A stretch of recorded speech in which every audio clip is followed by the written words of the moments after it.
नमस्कार मित्रांनो, मुख्यमंत्री लाडकी बहीण योजनेचा खरा शुभारंभ आज होतोय म्हणजे 17 ऑगस्ट. त्याप्रमाणे त्यांनी सांगितलं होतं की 17 तारखेपासून आम्ही महिलांच्या अकाउंटमध्ये पैसे टाकू. आज त्यांची अधिकृत घोषणा आणि अधिकृत जो सोहळा आहे तो आज पार पडणार आहे.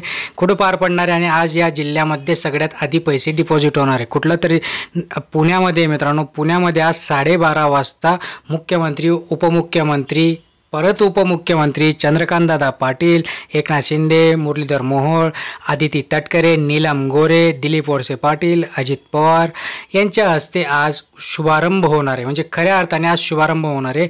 ज्यांच्या अकाउंटमध्ये अजून पैसे आले नसेल त्यांनी आजच्या दिवस वेट करा. आज हे पैसे नक्कीच तुमच्या अकाउंटमध्ये देऊ शकता. बट याला जे सांगताय की बँक सीडिंग असणं गरजेचं आहे, ऑफकोर्स ते असणं आहे, कारण की पैसे जे आहेत ते DBTच्या माध्यमातून येतात. आणि याच्याही आधी आपण बघितलं की DBTमध्ये अशी प्रोसेस आहे, तुमचं जे बँक अकाउंट आहे ते आधार लिंक तुमचं NPCIशी असणं गरजेचं आहे.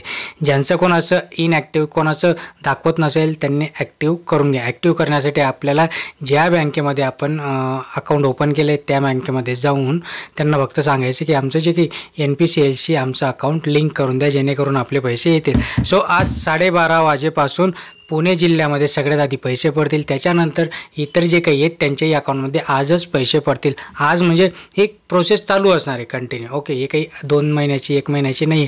जोपर्यंत एकनाथ शिंदे यांचं सरकार आहे हे नक्कीच हे पैसे महिलांच्या अकाउंटमध्ये डिपॉझिट होतील. धन्यवाद.